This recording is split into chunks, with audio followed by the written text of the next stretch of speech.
Hello friends, welcome back to my channel SRK drama explain. Friends, ये video मैं लोगों के एंटरटेनमेंट के लिए बनाती हूँ, so please watch full, share, subscribe and like this video. अपने पुराने वाले लुक में रेडी होती है और इधर दिखाया जाता है वो क्लब में आई हुई रहती है रेडी होकर के, क्योंकि दा के चाहने वालों ने उसे बताया था कि वो इस क्लब में आती थी और उसे क्या करना पसंद था। खैर, दा ने डिसाइड कर लिया था कि वो अपनी पास्ट की मेमोरी सब कुछ याद करके रहेगी। इसी वजह से वो ड्रिंक कर रही होती है, ये कहते हुए, सच में क्या मैं इसे ड्रिंक करती थी? मुझे बिल्कुल भी यकीन नहीं हो रहा है, क्योंकि इसका टेस्ट बहुत ही ज़्यादा बेकार है। लेकिन फिर भी मैं हर वो काम करूँगी जो कि मेरे पास्ट से रिलेटेड है। आखिर मैं अपना पास्ट जानना चाहती हूँ। इधर करण को दिखाया जाता है जो बिस्तर पे होने के बाद भी करवटें बदल रहा था। उसे नींद नहीं आ रही थी। आखिर बात दा की जो थी। खैर, वो उठता है और कहता है, मैं जाकर देखता हूँ। डैड टीवी देख रही होते हैं और वो करण को जाता हुआ देख लेते हैं और स्माइल करने लगते हैं कि चलो, दा की फिक्र तो उसे है। बाय द वे, बेटा किसका है? मेरा ही तो है ना, मेरे ही जैसा रहेगा। दा के फ्रेंड उसके लिए काफ़ी परेशान हो रहे थे, क्योंकि दा ड्रिंक करने के बाद अब वोमिटिंग कर रही थी, जबकि पास्ट में उसके साथ ऐसा कुछ भी नहीं होता था। खैर, वहाँ पर करण की एंट्री होती है, जो दा के फ्रेंड से पूछता है कि दा कहाँ पर है, जिस पर उसके फ्रेंड दा के पास लेकर जाते हैं, जो कि वोमिटिंग अभी तक कर रही थी।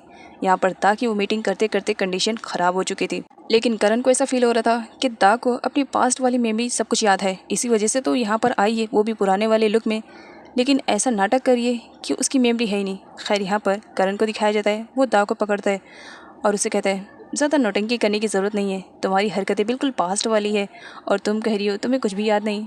जिस पर दा बोल पड़ती है, मैं सच कह रही हूँ, मुझे कुछ भी याद नहीं। तो करण दा को टीज करते हुए, ये तो याद होगा ना जब तुमने फोर्सफुली मुझसे ये कहलवाया था कि मैं तुम्हें डार्लिंग कहूँ, तो आज भी मैं यही कह रहा हूँ। दा को गुस्सा आता है, उससे थप्पड़ जड़ने वाली रहती है।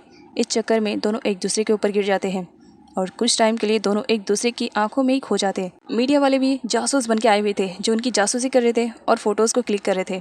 करण देख लेता है, वो दा को दौड़ने के लिए कहता है। आगे जब मीडिया वाले पहुंचते हैं तो वहाँ पर देखते हैं दा की सिर्फ हील रहती है। वो दोनों कहाँ थे, कुछ अता पता नहीं था। तभी उनके बीच से एक बाइक जाती है, जिस पर दा और करण बैठे हुए थे। दा ने इतना ज़्यादा ड्रिंक करके रख लिया था कि अब उसे बिल्कुल भी होश नहीं था। खैर, यहाँ पर वो करण से कहती है, हम दोनों इस तरह से क्यों भाग रहे थे, मानो हमारे पीछे पुलिस लगी है। जिस पर करण कहता है, अगर हम दोनों नहीं भागते ना, तो कुछ जासूस थे जो हमारी फ़ोटोज़ को क्लिक करते और मीडिया में गलत इंटेंशन से गलत तरीके से शो करते, जिसका इफ़ेक्ट हमारे बिजनेस पर भी पड़ता। क्या तुम ऐसे चाहती हो? जिस पर दा कहती है, नहीं नहीं, मैं बिल्कुल भी ऐसा नहीं चाहूँगी। इसके अलावा दा पास्ट में होने वाली गलतियों के लिए करण से सॉरी कहती है, इस वजह से क्योंकि अभी दा नशे में है।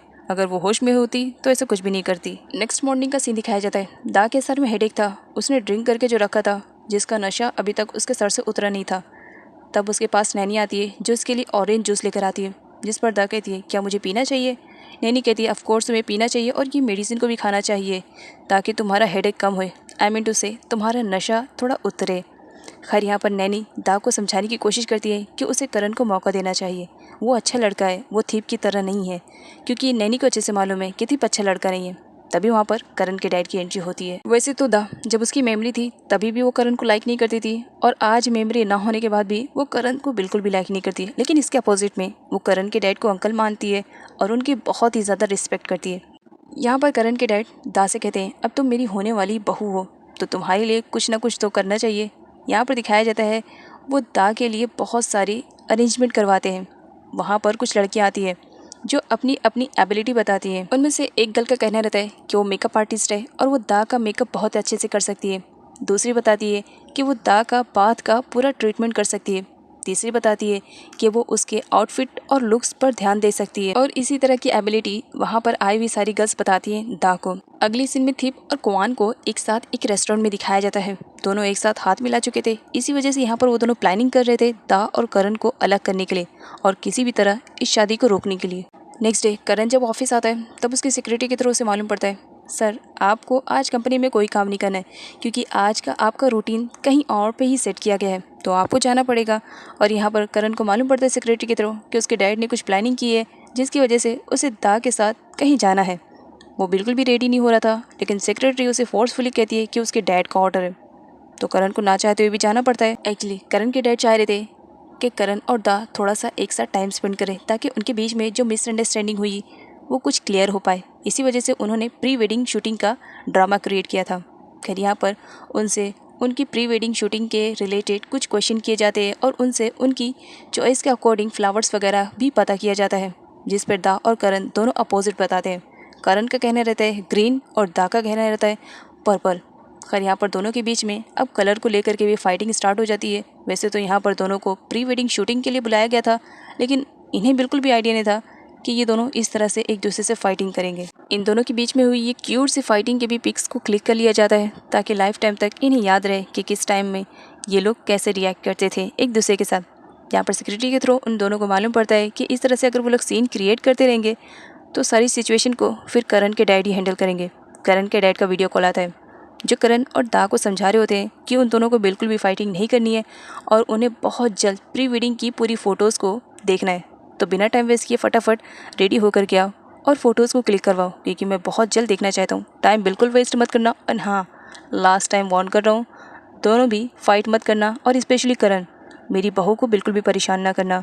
जिस पर दा बहुत ही ज़्यादा खुश हो जाती है कि चलो थोड़ा ही सही करण को डांट तो पड़ी। अगली सीन में उन दोनों को आउटफिट्स दिया जाता है कि जा कर के रेडी होकर के आए। करण तो रेडी होकर के आ जाता है बट दा टाइम लगा रही थी। ऑफ कोर्स लड़की है, टाइम तो थोड़ा लगेगा ना। तब साइड से आते हुए दा को देख करके करण तो बस देखते ही रह जाता है क्योंकि दा बहुत ही ज़्यादा खूबसूरत दिख रही थी। करण को इस तरह से देखते हुए सिक्योरिटी उसे याद दिलाती है कि वो कहाँ पर है। दा जब करण के पास आती है तो करण उसे प्रीटी बताता है। यहाँ पर दिखाया जाता है एक पर्सन को जो उन दोनों को पोज देने का सिखा रहा होता है कि किस तरह से उन्हें पोज देना है। दोनों एक दूसरे के साथ पोज देने का काम कर रहे होते हैं, लेकिन पोज सही नहीं आता तो वो पर्सन उन्हें रिपीट से सिखाता है कि उन्हें पोज को सही से देना है और एक दूसरे के क्लोज आकर के देना है। दा जब करण के क्लोज आती है तो करण से रहा नहीं जाता है। वो फ़ौरन दा को सडनली टाइटली पकड़ लेता है और उसे अपने क्लोज कर लेता है। क्या कहा गया है, क्लोज आकर के फ़ोटोज़ को क्लिक करवानी है ना, फ़ोटो ख़राब नहीं होनी चाहिए। डैड ने ऑर्डर दिया है, फ़ोटो सही आनी चाहिए, तो इसी वजह से थोड़ा सा कोऑपरेट करो। और इस चक्कर में दोनों एक दूसरे के ऊपर गिर जाते हैं। करण दा की केयरिंग करते हुए से कहते हैं क्या तुम ठीक हो? जिस पर दा कहती है हाँ मैं ठीक हूँ। कावन की एंट्री हो जाती है। कावन कहती है अब जब तुम ठीक हो तो क्या इसी तरह उसके ऊपर लदी रहोगी? उठो भी ज़रा, अगर हेल्प चाहिए तो ले लो। दा नहीं लेती है। आगे कावन को बहुत ही ज़्यादा बुरा लगता है क्योंकि उसे ये न्यूज़ मिली थी जिसकी वजह से वो काफ़ी अपसेट थी, लेकिन वो भी करण को प्यार करती है। कावन करण से कहती है करण तुम अच्छी तरीके से जानते हो मैं तुमसे कितना ज़्यादा प्यार करती हूँ, लेकिन फिर भी तुम मेरे प्यार को ठुकरा करके उस दास से शादी करने चले हो जो कि हर वक्त तुम्हें बस चीट ही करती रहती है। तुम ऐसी लड़की के प्यार में कैसे फंस सकते हो? करण मना करता है कि मैं अपने डैड के खिलाफ़ नहीं जा सकता हूँ। उन्होंने दा के साथ मेरी शादी को फिक्स किया है और मैं शादी करके ही रहूँगा। जिसकी वजह से कावन गुस्से में वहाँ से चली जाती है, लेकिन जाने से पहले वो सडनली करण को किस करके जाती है ताकि दा और करण के बीच में मिसअंडरस्टैंडिंग क्रिएट हो। मिसअंडरस्टैंडिंग तो होती है बट करण और दा के बीच में नहीं। दा को उस वक्त जेलसी हो रही थी। वहाँ पर जितने भी लोग मौजूद थे उन्हें देख करके बड़ा अजीब लग रहा था क्योंकि क्वान के किस करने की वजह से करण के फेस पे उसके लिपस्टिक के निशान आ गए थे। दा को दूर जाता हुआ देख करके करण उससे सडनली हक कर लेता है। क्या बता डार्लिंग, क्या इस वक्त तुम्हें जेलसी हो रही है? जिस पर दा कहती है भला मुझे क्यों जेलसी होने लगी तुम्हारी ओल्ड वाली गर्लफ्रेंड से? मुझे जेलसी नहीं हो रही है। वो पता करती है कि और कितना टाइम लगेगा प्री वेडिंग की शूटिंग में, जिस पर उसे बताया जाता है कि कुछ टाइम लगेगा। तो दा वहाँ से चली जाती है रेस्ट रूम में। अगली सीन में दिखाया जाता है थिप को, जो कि अपनी हरकतों से बिल्कुल भी बाज नहीं आने वाला है। वो दा को एक बार फिर से मैसेज के थ्रू उससे बात करता है। आगे एक बार फिर से दा और क्वान एक दूसरे के आमने सामने होते हैं। क्वान दा से कहती है तुम मेरे करण को मुझसे दूर लेकर जा रही हो, उसे छोड़ क्यों नहीं देती हो? तुम इतनी वाहियात किस्म की लड़की हो, तुम्हें तो हर टाइप के मैन मिल सकते हैं, लेकिन प्लीज़ मुझसे मेरा प्यार मत छीनो। जिस पर दा कहती है तुम्हारा प्यार? देखो शायद तुम भूल चुकी हो, मैं बता दूं कि मेरी और करण की शादी होने वाली है, इसी वजह से हम दोनों के बीच में ना आओ तो बेटर रहेगा। जिस पर क्वान उसे बहुत ज़्यादा बुरा भला कहती है कि वो बहुत ही बुरी है, पास्ट में उसका अफेयर बहुत सारे लड़कों से चल रहा था।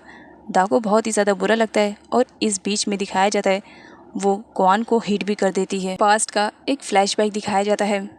जब दा के पेरेंट्स ने करण के साथ उसकी शादी को फिक्स किया था तब दा करण से मिलने के लिए गई थी और उसने उससे एक एग्रीमेंट साइन करने के लिए कहा था कि मैं तुमसे शादी ज़रूर करूंगी, लेकिन उसके कुछ ही दिनों बाद मैं तुमसे डिवोर्स ले लूँगी। अब सीन प्रेजेंट का दिखाया जाता है जहाँ पर दोनों की प्री वेडिंग्स की फ़ोटोज़ को क्लिक किया जाता है और सच में दोनों बहुत ही ज़्यादा खूबसूरत लग रहे थे। दा घर जाने वाली रहती है। करण उसे अकेले जाता हुआ देखता है तो उसे ऑफर देता है कि वो उसे ड्रॉप कर सकता है।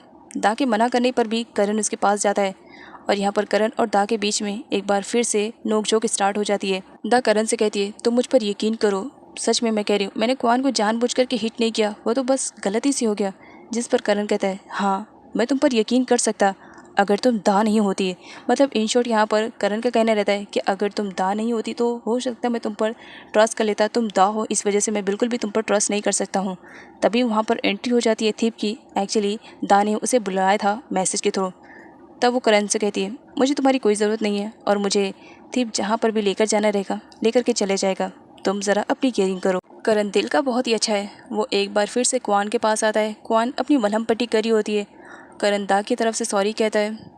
यहाँ पर दिखाया जाता है जो करण की सेक्रेटरी रहती है वो क्वान को जेलेसी फील कराने में कोई कमी नहीं छोड़ती है। वो कहती है करण और दा की इंगेजमेंट हो चुकी है, उन दोनों की प्री वेडिंग की शूटिंग भी हो चुकी है, बहुत जल्द ये दोनों शादी के बंधन में भी बन जाएंगे और मुझे लगता है तुम्हें कुछ अपना रास्ता देख लेना चाहिए। जिस पर करण सेक्रेटरी को वहाँ से जाने के लिए कह देता है। कौन बहुत ज़्यादा अपसेट थी, वो वहाँ से जाने लगती है लेकिन बैलेंस ख़राब होने की वजह से वो गिर जाती है और कहती है मुझे चक्कर आ रहा है, दा ने मुझे इतनी बुरी तरीके से हिट किया है, क्या तुम मुझे मेरे घर पर ड्रॉप कर सकते हो। करण हाँ बोल देता है कि ठीक है मैं तुम्हें तुम्हारे घर पर ड्रॉप कर दूंगा। अगली सीन में दिखाया जाता है थिप को जो कि दा को एक अजीब जगह पर लेकर आया हुआ था। दा पहचान नहीं पा रही थी। तब थिप दा को बताता है ये वही प्लेस है जहाँ पर फर्स्ट टाइम मैंने तुम्हें प्रपोज़ किया था और तुमने मुझे आंसर में यस कहा था। हमारी लाइफ यहीं से स्टार्ट हुई थी और तुम इसे भूल जाओगी, मुझे बिल्कुल भी यकीन नहीं था।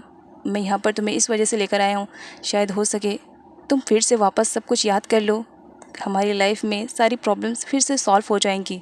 इधर करण क्वान को उसके घर पर ड्रॉप करता है और उसे रेस्ट करने के लिए कह करके जब वो वहाँ से जाने लगता है तो सडनली क्वान उसका हाथ पकड़ लेती है और उसे अपने क्लोज लेकर आने की कोशिश करने लगती है और उसे अपनी बातों में ही उलझाने लगती है। करण तुम क्यों नहीं यकीन कर रहे हो, क्या तुम फिर से मेरे नहीं हो सकते हो, हम लोग अपना रिलेशनशिप फिर से स्टार्ट कर सकते हैं, तुम दा से अपना पीछे छुड़वा लो। और ये कहते हुए वो उसकी शर्ट के बटन को ओपन करने लगती है जिस पर करण को बहुत ज़्यादा बुरा लगता है। वो सडनली उठकर बैठ जाता है और कहता है नहीं क्वान ये सब गलत है, मैं ऐसी हरकतें बिल्कुल भी नहीं कर सकता हूँ। जिस पर क्वान कहती है ये गलत नहीं है, हम दोनों एक दूसरे से प्यार करते हैं। करण कहता है लेकिन मेरी इंगेजमेंट हो चुकी है और बहुत जल्द शादी भी होने वाली है। क्वान एकदम आउट ऑफ कंट्रोल हो जाती है। करण उसे हक करता है और उसे कहता है हम दोनों के बीच में बस एक ही रिलेशनशिप है और वो है फ्रेंडशिप का।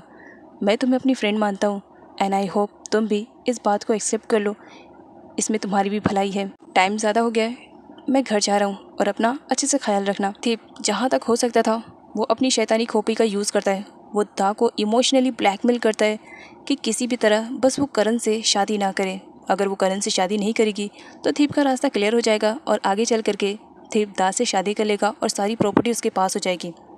यहाँ पर इमोशनली ब्लैकमेल करने के चक्कर में थिप दा के इतने ज़्यादा क्लोज आता है कि वो सडनली उसे किस करने वाला रहता है, लेकिन दा ऐसा कुछ भी नहीं होने देती है। वो वहाँ से जाने लगती है ये कहते हुए कि उसकी इंगेजमेंट हो गई है, वो उसे भूल जाए तो ही इसमें उसकी भलाई रहेगी। नेक्स्ट पार्ट देखना मत भूलिएगा and by the way thanks for watching.